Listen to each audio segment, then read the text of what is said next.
Welcome to the Creation to Cash Flow podcast. On this podcast, we discuss strategies to maximize your creativity and help you achieve financial freedom. Hi, Michelle. Hello. That sounded like it was a speech for Americans.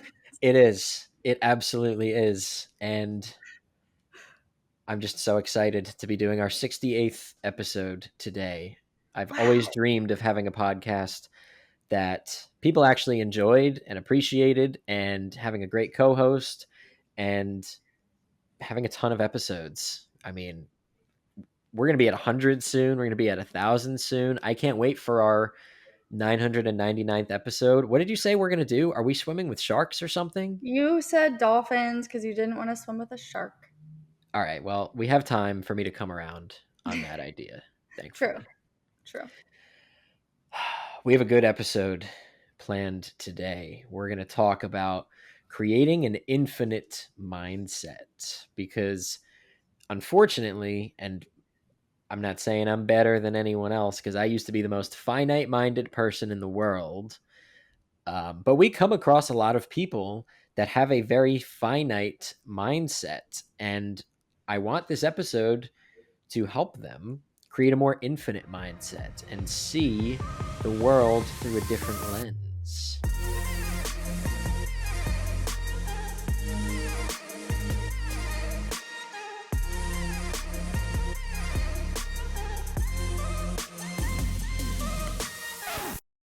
I guess we should first describe the difference between the two, like what finite thinking and short term thinking looks like. We've been seeing a lot of this lately. People that are like, I've been doing this thing and it's not working and I am ready to quit. Yeah. I mean, that's so common, right? Like, I'm sure people think that about different aspects of their lives all the time. Right.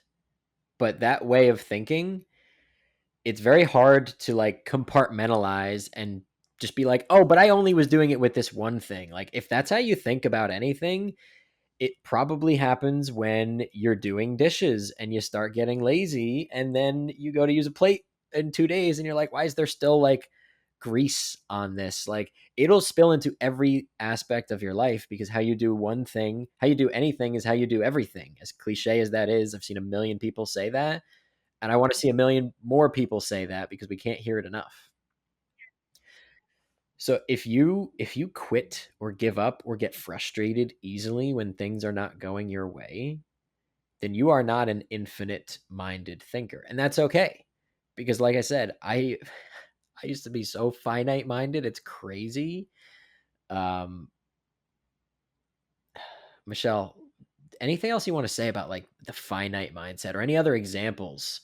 Because most people are probably going to be listening to this and they're like, "Oh, that's not me," but it could be them. I think with finite, it's really about like what's sustainable and will last instead of trying to get the now, and like being unhappy even on that journey. Like, we talk about this a lot, but it's truly a perspective that is so crucial for long-term success and long-term happiness and joy. And so we really just want to help you guys understand this perspective because I don't think it's talked about very often. Yeah, in a way it ties into this like never quit attitude. And Mhm.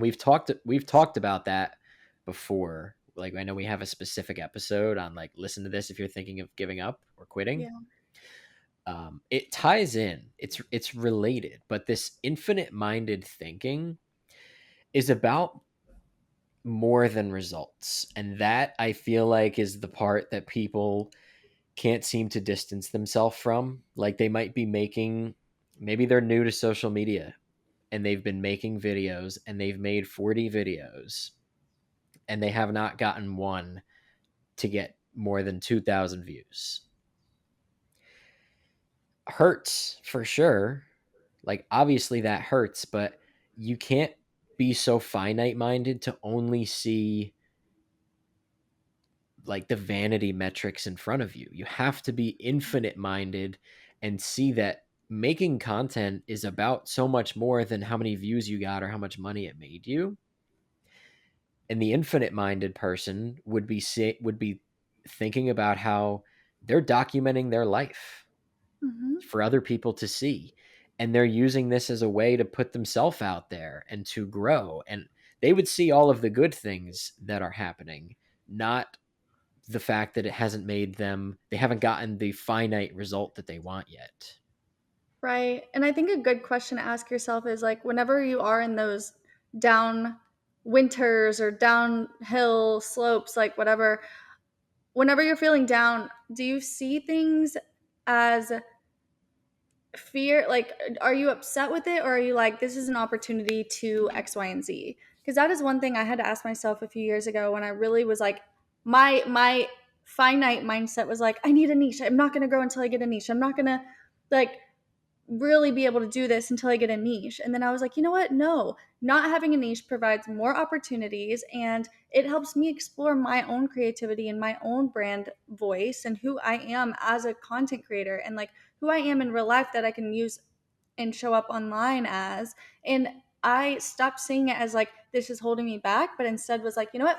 This is an opportunity. And every time a video doesn't pop off, I literally at this point in my career, like I'm like, okay, like cool, I'm gonna post another one. And if that one doesn't either, okay, like one will. Like I'm not in this for the short term. And as a creator, it's so important to remember that like as a content creator, you are a creator, just like artists, singers, painters, songwriters, like book authors, all of us are artists and it takes time. We're not just robots. Like content creation is creativity. And I think that has so much to do with the infinite mindset as well. Yeah, I love that. I love that example. I have a similar one too recently where I get a lot of questions because I always post like these nice cutting board pictures full of the things that I eat in a day, and it's typically just a lot of like meat and fruit and a lot of supplements. And people always ask, they're like, "What are all those pills?" So I made a video the other day, maybe 2, 3 days ago, just going through like, here's all of the supplements that I take. No, and I made sure to say in the beginning, I was like, I'm not being paid. This is not to make money. Y'all asked, I'm gonna tell you. And I knew that video, I was like, I'll be lucky. I'll be very lucky and pleased if that video gets even 5,000 views. Because I wasn't doing it so that I could make money or get a partnership or anything like that. I just genuinely know that I was thinking infinitely. And I was like, this is a question people ask me often. And I want to have a place to send them and just be like, hey, here, you could go check out exactly what I take. And I'm not here to make any money off of you. I genuinely just know that like I have some really cool self-healing stories from the supplements that I take, like all the crazy like beef organs and things. I have some pretty damn cool self-healing stories from those. So I just genuinely infinite mindedly, I want other people to be able to enjoy them. So when someone asks me, what kind of supplements do you take? Why do you take so many pills? And I tell them, and I'm like, honestly, because I've had this injury happen and I healed myself by taking these.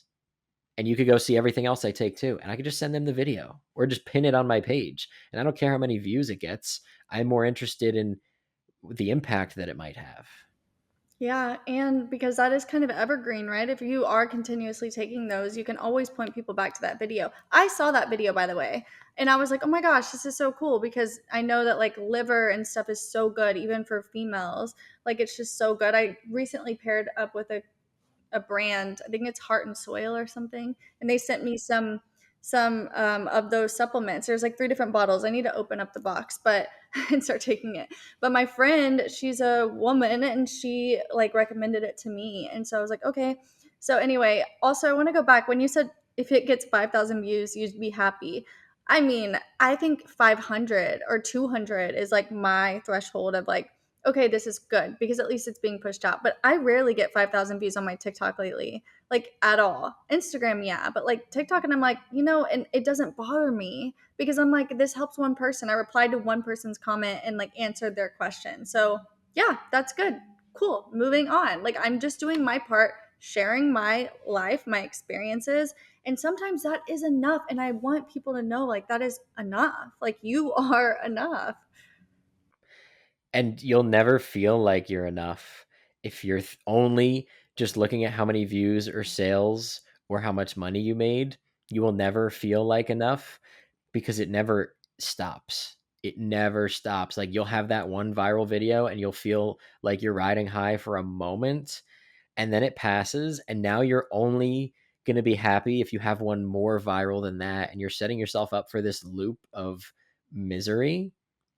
When instead, if you just love what you do because you're doing it for good reason, and you have this abundance and infinite mindset, you will be in such good shape. And I have a really cool example of giant companies, one that has an infinite mindset and one that does not. Have I ever told you about the Walgreens CVS thing? Did we ever talk about that? I don't think so. Oh, so wonderful, because if we did, I would still have to say it again because I'm so excited about it. So, I assume you're familiar with Walgreens and CVS, two like Yes. biggest pharmacies in the Yes. US probably. So, Walgreens and CVS in maybe like 2018 both sell pretty much the same things back then. Like you can go in there and you can go buy like your Advil and Tylenol and makeup and like drinks and gas station stuff and cigarettes and iced tea. And you could go buy all of the typical things that you would get from a pharmacy. And I'm going to read you the mission statement from both Walgreens and CVS. Okay. So, Walgreens mission statement. It's only a sentence. As America's most loved pharmacy, health and beauty company, Walgreens' purpose is to champion the health and well being of every community in America. That sounds nice, doesn't it? Like, it sounds like Walgreens actually cares about people. And now let's read the one from CVS. We help people with their health wherever and whenever they need us, and we do it with our heart because our passion is our purpose, bringing our heart to every moment of your health. Hmm. Another really good one, right? Hmm. Wouldn't you say? Yeah, I love that one. It sounds like they both actually care about people and our health, but only one of them has an infinite mindset. In, I think it was 2018, maybe 2019 or 2020, CVS had a meeting and they were like, wait a minute. We say we care about people's health, but cigarettes are the number one preventable cause of death in the United States. So CVS, even though like CVS is a giant company, they have massive investors and things and a lot of people that rely on them. And they were like, you know what? We're pulling every tobacco product out of every one of our stores. And we don't care what our investors think. We say we care about people's health, but we're not actually acting in alignment with that. And so CVS took all, I just got chills as I'm saying this. It's just so cool to see like companies that care about people do things that might hurt like their business, but will help people in the long run. So CVS pulled every tobacco product out except for I think like nicotine patches and things to help people stop smoking, like the cessation of smoking. And their stock price took a pretty big hit, and all their investors were so mad at them. But you know what? All the people that saw this fell in love with that idea, and their stock price ended up going back and well beyond what it was at in a very short period of time. Like, yeah, there was a crash, but it did not last long. And now they have left Walgreens in this difficult place because as of very recently, the nation's number one drugstore, Walgreens, has no plans to stop selling tobacco products as of their last annual meeting.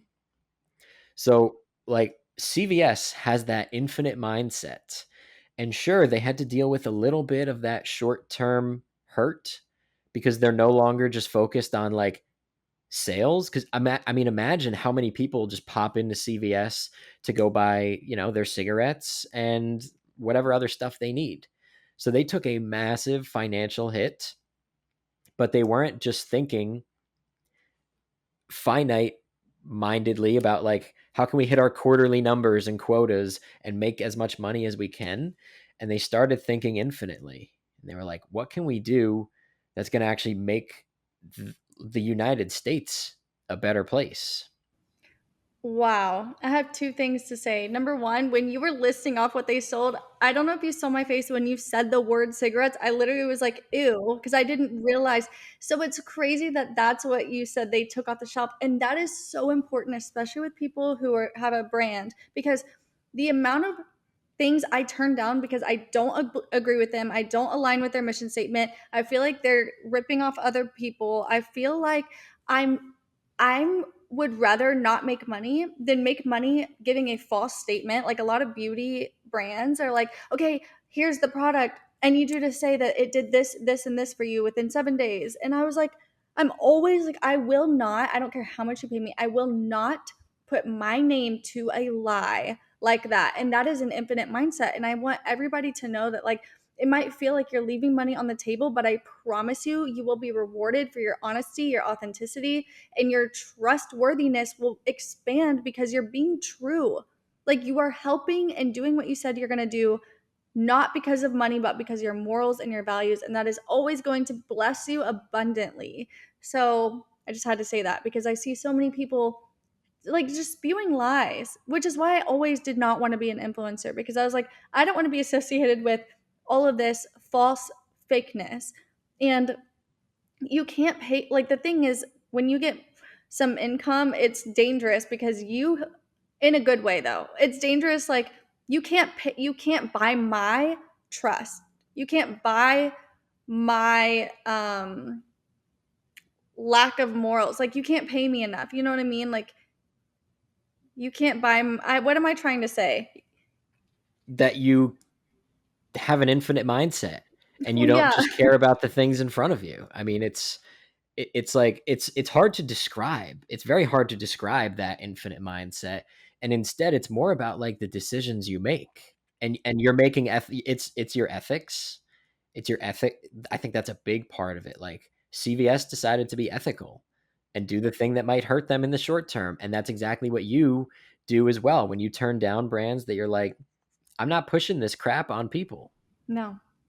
And I do it all the time because I don't need the money. I'm like, Right. get back off. Like, I don't need that. I will not be a part of this stuff that's going around that's not truthful and it's wasteful and it's not sustainable and it's not helping people. Like, no, it's not. You can't pay me enough to be part of that. Like, that, I'm going to say it. Oh my God. I hope that this is okay. There's a brand.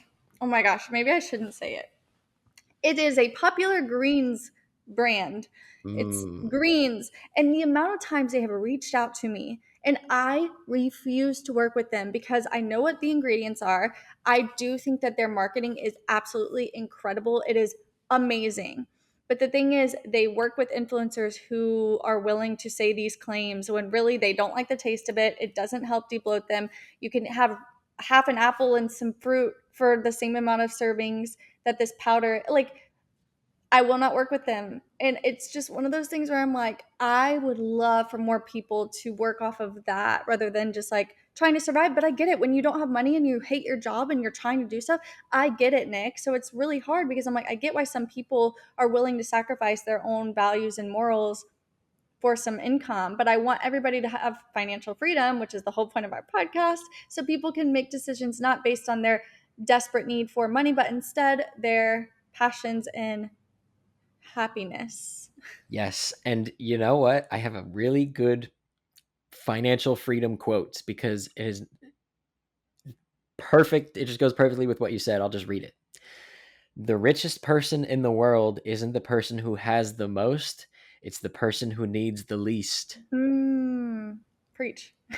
That was in The Saint, the Surfer, and the CEO by Robin Sharma, which you should be expecting a copy soon. I didn't buy it yet, but I'm going to send you one. Um, and it's just a perfect example of that. Like financial freedom is not because you are the richest person in the world. It's because you're free to make good decisions, to take good care of yourself, to know that you have everything that it takes to earn an income, but make good choices as well. This would be a good like 100th episode special, but it's just our 68th episode, you know. Um, I have a couple other really good real life examples of companies that have made decisions like this. By the way, if anyone just saw me like flipping through this book, it's called The Infinite Game by Simon Sinek. It's so good. It's full of stories like this and companies and people that chose the to go the infinite route versus the finite route. So there is this one where it was on a Shell oil rig. Shell might have some like ethical issues, I'm sure. I think we could probably just throw that out there. But that's not to say every single person that works there or is just trying to make a living is not thinking infinite mindedly. So on this one oil rig, and by the way, like deep sea oil rigs, working on them is one of the most dangerous jobs in the world, and people get hurt all the time. And what this one oil rig did, they brought this girl. I might butcher this story a little bit, but the overall it'll be pretty much accurate. But I recommend reading the book if anyone is wants to hear more. They brought this girl who was a Holocaust survivor to essentially come speak, and they sat all these tough guy men that are like they don't talk about their feelings at all.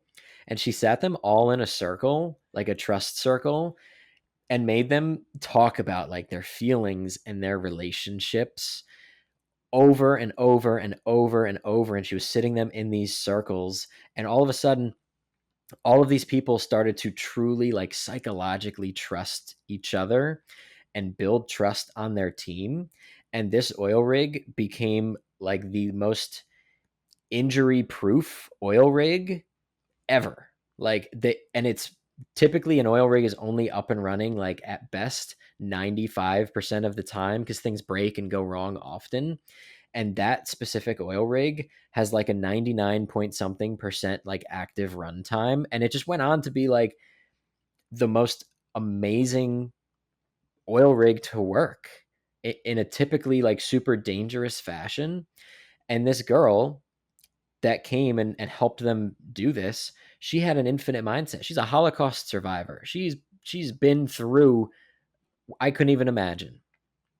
And she sat them all down, and the goal, the reason that she was doing this was not so that they could just get their runtime to be higher and make more money. The reason was to prevent injuries. So it was infinite minded. It was like, because people die out there. It's not just like, oh, like I cut my finger. Like people die out there. It's not easy. So they were trying to figure out how can we make a safer environment for everyone? So they were thinking infinite mindedly. And just like CVS, it ended up providing them a massive financial return as a symptom of infinite minded thinking. Isn't that cool? That's insane. Oh, I just love that. I love whenever it's almost like the learning and earning, but it's almost like instead of learning and earning, it's whatever it is, you're taking a step back to make changes, pivot, not 2x, but 10x your success. And Yeah. it's sometimes it's not even that that's the plan or the goal of being more moral or whatever, but it's instead like the symptom, like you said, it is the outcome naturally whenever you do these things. That is incredible. I I'm obsessed with some of the stories in this book because it's just such a good reminder that like a lot of us are thinking about the wrong things. Yes. And like I'm no perfect person. Like I read this book and I started changing so many things. Like there's a lot about how they actually like run those meetings and stuff. And so I started running my own meetings this way. Like when I meet with people, like for example, I meet with some of our virtual assistants in Brands Meet Creators, and like I have them share like what's a mistake that you made this week that you're not proud of, Mm. and like what's something in your personal life that you're working on or you feel like you need to improve. And I'm just creating the space to build this trust with each other because most companies, there's a really good Wells Fargo one in here where most companies, Wells Fargo is very guilty of this. There was like a huge scandal and like millions of dollars that were being stolen by employees, um, because they had created an environment where it made more sense to lie and hit your numbers than to be honest, tell them you missed the mark, and then be reprimanded or fired.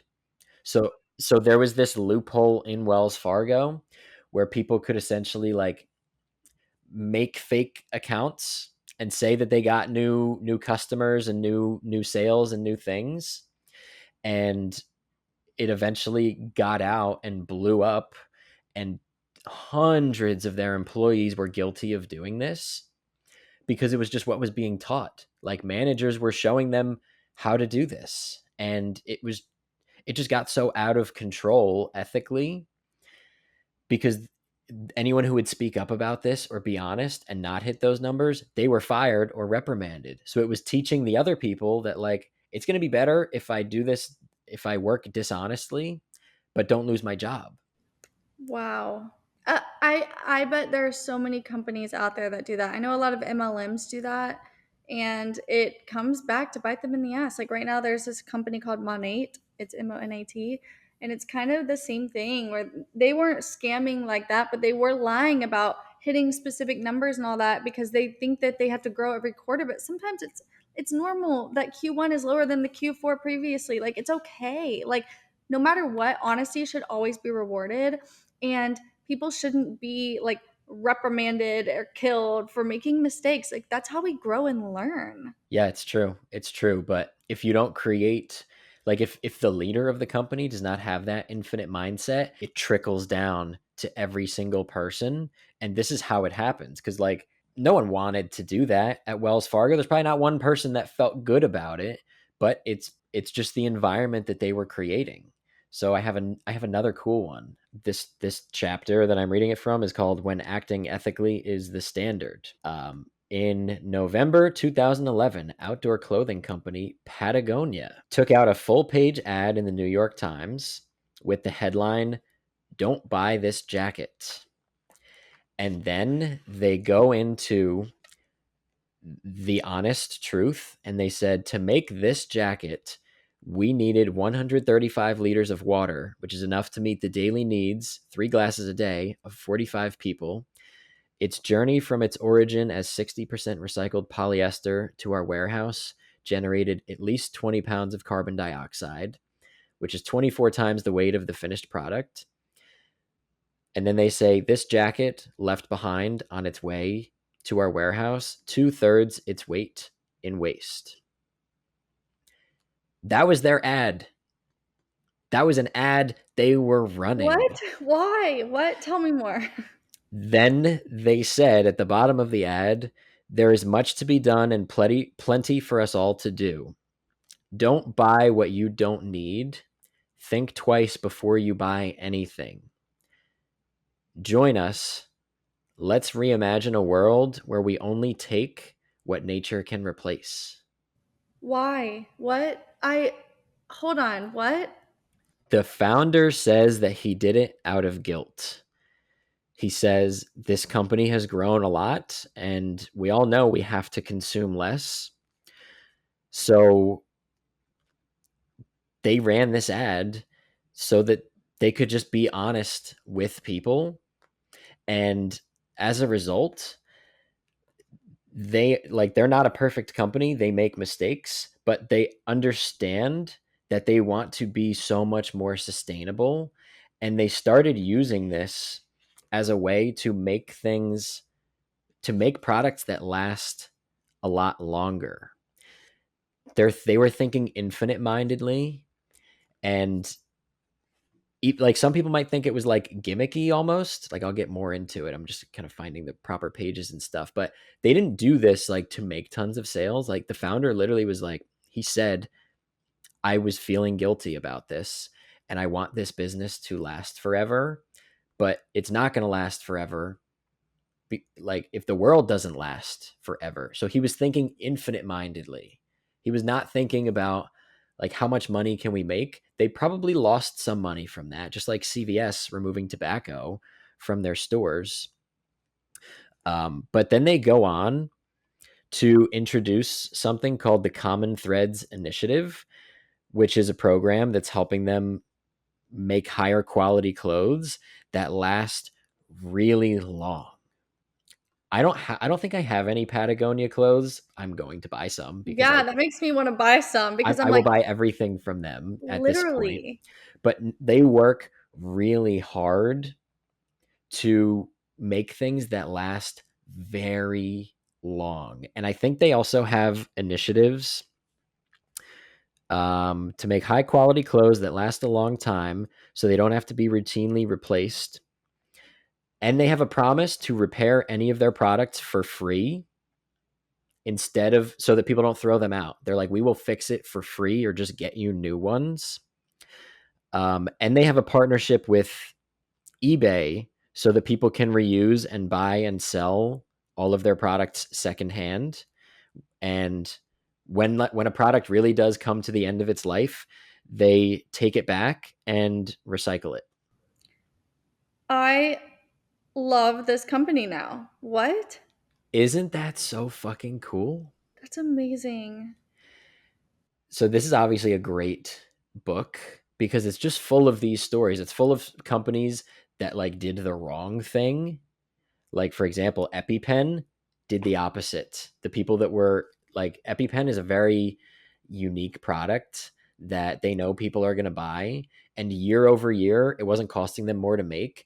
They were like doubling prices year over year to the point where it was hundreds of dollars for EpiPens. And they have all these examples of companies that were making the infinite minded decision and the finite decision. And the infinite minded decision might not be as profitable at first, but like it's my birthday in 5 days. Someone better get me some fucking Patagonia gear. What size are you, Nick? I'm typically a large in things. But like, isn't that I love so that. inspiring to see that Yeah, there are companies and people out there making decisions like this? that's how leaders should be. Like that leaders have a voice. We all have a voice, right? Like even with social media these days, we have the opportunity to rewrite things and to write from our own perspective instead of just the people that survive and make it into a textbook, you know? Like it's beautiful. And I love that people are thinking outside the box and being like, it's not about how much I can make, it's about how big of an impact can I make. And that's so powerful. So powerful. Um, I have one more because I just thought of it because I was flipping through the pages. Um, because there's like police issues in the US, that's for sure. It's a kind of a hot and divisive topic. There's this one, I don't know what town. If you really want to know, you can read the book. All of they go in much more detail on all of this. I'll send you a copy while I'm sending you all these books. Oh my gosh, thanks, Nick. But anyway, there was this one town that their leader was very finite minded. The chief of police, very finite minded, wanted to make a certain amount of money to hit their income goals by writing tickets and things like that, towing cars, doing all the stuff that most people are like, oh, the police system and the justice system is all messed up. But it's not everywhere because that when that chief stepped down and was replaced, he was replaced by someone that had an infinite mindset. And he instead was like, what if we can just make this town the happiest and safest place, and we didn't need all this stuff. We didn't need new police cars all the time. We didn't need raises. We didn't need all these things. So one specific scenario that they have in the book where how they handled this, um, there was this one house that people were selling drugs out of. And typically the procedure with the old chief would be like get a search warrant, raid the house, arrest them. Obviously they get paid for that, and there's bail bonds, and there's all these ways that like that crime is kind of monetized. And instead, what they did under the new chief of police, and this was his idea, they went and they knocked on the door of the house and they said, "Hey, we have pretty substantial evidence that you're selling drugs out of here. We just want to let you know that we're going to be monitoring this area very closely over the next couple of weeks, and you do what you want with that information. And then the people stopped selling drugs. And eventually, they even left that town. So the cool part is that they started doing that with everything, and this town just became a better place where people like love and trust the police officers from the town. And then there were, like, in the book it even addresses, it's like, but that doesn't fix anything. Those people are just going to go to a different town to sell drugs. But the chief of police was thinking infinite mindedly, and he was like, well, what if we start telling like the neighboring towns, like what if they start acting like this too? What if every town started acting like this? Which is a cool one, another really cool one. That's so crazy. It's almost like that thing too, where when people are doing things like that, it's not that, I don't know, a lot of times they don't feel like they have another choice or they're doing it in spite of, you know? And it's almost like when you come to people humbly and they're like, hey, it almost makes people like have more empathy and like more understanding for where they're coming from, like where the police officer is coming from and everything like that. Like that's just such a civil way to handle things. And obviously people do and react different ways, but that's crazy.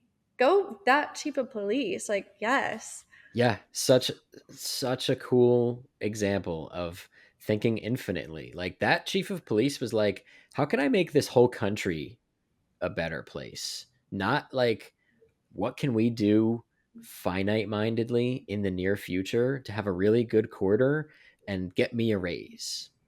Man, I just love that. I love whenever people put the focus off of them and put it on others. And I think you and I are both so caring about this. And like, even the people that we coach, like, we always want to make sure that people aren't just like trying to get ahead or climb the ladder or use others. Like, we're so good at like reminding people how amazing they are, but also how it's not just about us and it's about everyone and how we can help society and all of that stuff. Like, that's so important to me, and that really drives my passion every day. And even when it comes to like living in a big city like Los Angeles, like I always try to make sure that no matter who I encounter, I don't need things from them. I'm not trying to make connections to gain anything from anybody. And I think that's such a good moral like ground that people need to be standing on, because it also it brings more blessings to you. And I don't know why, but that's just how it works. And I want people to understand like you don't have to push and try to like beat X, Y, and Z. Like, just try to be a good person and then you'll get things in return. It always works out that way, even if it doesn't feel like it in the short term, because you also feel good if you have an infinite mindset and Yeah. you know you're doing the right things. After reading this book, that was what made me, it was like nail in the coffin almost, where I was like, I'm no longer going to charge thousands of dollars for people to work with me and like learn business stuff from me. I want to instead create a place that's low ticket and anyone can just come and take any resources I have, all my life coaching, all my business coaching, like everything like that, which it's taking a long time to build that. But like reading this book made me even rethink, like, how can I be even more, how can I be even more ethical in my business? How can I be even more trusting? And it feels so good. It feels so much better, even though it's not even working yet. Like I'm in that part right now where like, oh, that decision has had a negative financial impact on me. I'm in that part of it, but I know overall, like I will probably rebound from that and do better and feel better because I'm trying to think infinite mindedly about how can I help as many people as possible, because I've turned away so many people on sales calls that I really like them and I really want to work with them, but they can't afford it. And my time is valuable and I know that. But if I just fully restructured the way that I coach and it was really like group coaching focused, I was like, I bet I can provide those people the same help. Yeah. And it's also about leaving a legacy. Like, it it's so much more than where you are right now. Like everybody listening, I want you to know that. Like even if your video doesn't take off, even if you're making something, like just know that every time you do something, you are growing, you are learning, you are building your skill set, and that is not needing to be underestimated. Like estimate that, it's so important. That just reminds me of Michael Scott being like, well, next time when he's like, don't underestimate you, or he's like, well, next time estimate me, or something like that. Like literally, people, I get it because I used to do this too. Don't put so much weight on the outcome. Focus on what you can control. So important. And I do want to say one last thing when it ties to this mindset, not with like ethics so much, but more so leadership style. Because as a business owner, we're all leaders. We all are influential in some type of way, right?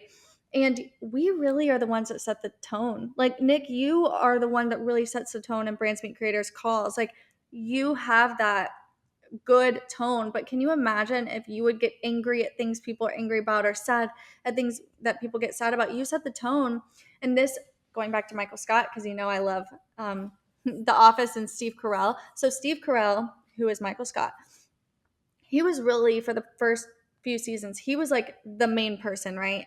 And I listened to a podcast and read the book by Jenna Fisher and Angela Kinsey. It was Pam and Angela in the show. And Steve every day would show up on set with a positive mind. They would be like, some people would be like, oh man, we just got these last minute scripts. Oh, we have all this stuff to learn. Oh, they changed up everything. And Steve would always be level headed. He would never complain. He'd be like, yeah, we got this. And then they even said, like, we would look to Steve to be like, okay, how is he reacting? How is he acting with all these changes? How is he acting with it being so hot right now, we're sweating? How is he acting with whatever's going on? And he always consistently showed up early, showed up with a smile on his face, showed up ready to work, very professional. And he set the tone for that show. Him and then like Greg Daniels and like all the people that were really behind the scenes. But Nick, we have that opportunity to be like Steve Carell. We have that opportunity every day to show up on social media to the people around us, to anybody we're coaching, whatever. Like we have that opportunity to show up with that mindset. And it is such a blessing that we can choose. But if you're surrounding yourself with people that are just complaining and wanting to quit and all that stuff, like you got to be careful, because just because it's normal and you need to empathize with people and understand where they're coming from, like being stuck in there is so easy to do. So make sure you're surrounding yourself with people that do have this mindset, because I know it doesn't feel as good. Like it feels good to sit in your like anger, right? Like be around people that like are pissed with you, but it's not going to help you go anywhere, honestly. So just be careful. Yeah, and like you said, that infinite mindset is really contagious.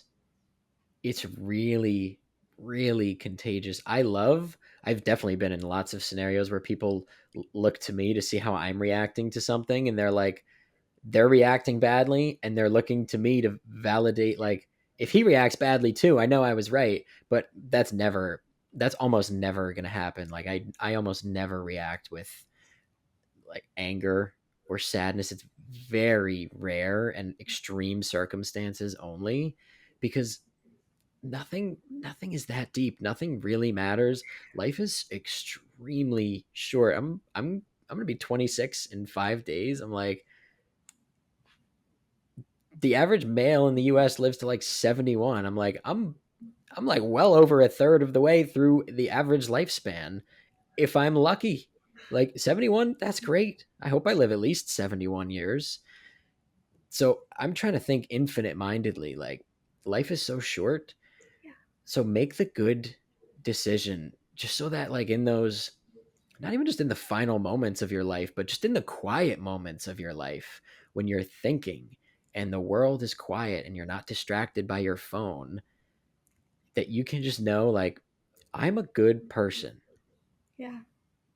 It makes you feel so good too. Like at the end of the day, no matter what I produced, I'm like, was I a good person today? Did I help somebody? Or did I grow a little bit? Like to me that is true happiness. Not like what I have, but more like what did I do? Did I just take up space and consume? Or did I like do something, one thing? Even like vacuuming sometimes makes me just feel so good because it's like I did something productive, you know? Yeah, I love that. Did I just take up space and consume things, or did I do something? And that something is not always massive. It could be wheeling in like your neighbor's garbage can. Like I have neighbors. They every single time the trash comes, they wheel in my garbage can. Because they like now it's like a competition. Like they just like instantly do it, and it's just like it's just such a stupid little thing. Like I should be wheeling in theirs, but I can't beat them. They're up early like doing this. That's Um, amazing. but like it's just these little decisions you make of like, am I a good person? Am I too consumed with making money right now and not consumed enough with making impact, making other people happy, making other people healthier? Mm. That's the thing too. If you're sorry, I'm just thinking of like content creation, but if you're promoting something that it like actually helps people, that will be contagious. People will feel the energy and the authenticity behind that. Like I'm telling you, there's nothing that makes me happier than helping somebody else. Knowing that I've done something that helped somebody in some way. It is so fulfilling. Even this podcast, we've said it all the time. We're still not monetizing 68 episodes, right? Still have never once monetized this. We've put thousands of dollars towards it, but never monetized it. And I think that to me, it makes me happy knowing we're helping people and like it makes such a big impact on people. That is like payment to me. Yeah, I'm so happy you brought that up as an example. We're so infinite minded on this podcast. It's been almost a year and a half, and like people want to pay us to do things, or we have other things, and we've said it. We're very open and honest about it. We're like, if we have something that's genuinely going to be good for you guys, we will plug it. Like we've name dropped like brands and companies here and there that we love because we know it might help people, but never like to make money or with a discount code or something like that. And even if we do that, like how careful we're going to be, because if we're plugging something with a discount code, it's because you will save money, not because we're trying to make money off of you. Yeah. And that's the infinite mindset right there. 68 episodes in, have not requested a dollar. All we ask for is for you guys to leave us voice memos on creationtocashflow.com, and that's so that we can make an episode specific to you or your situation. And I wish we got more of those. I can't say enough like how much we want to help you guys, but we come up with these episode ideas just based on things we're seeing. I know you guys out there have problems, even if it's something that we've kind of touched on. Tell us your specific situation at creationtocashflow.com, where you can leave those voice notes up to 90 seconds, I think. Tell us your name and your thing you want us to speak on. It could be your problem or just a topic, and we will gladly do it. Yes. Oh my gosh. Yeah, please. That's our payment. If you do that, that would mean so much to us because we're Yeah, doing this for seriously. you. Yeah. That's all the payment that I request, and it's free, and you're the one that actually gets paid because you get the Yeah, value. exactly. Um, anything else we need to hit on? This might have been our second or third longest episode. But yeah, this is a long one. I could pick 40 more examples from that book full of the infinite or the finite mindset choice. But I think that's it for today. Amazing. Do you want to tell people where to find us? I should do that. Yeah. So if you want to find us, if you want to find Michelle, go find her on Instagram and TikTok. And she's really big on MySpace at Michelle JH. Did you used to have MySpace? Yeah, of course. That was right before I would have had it. So Yeah.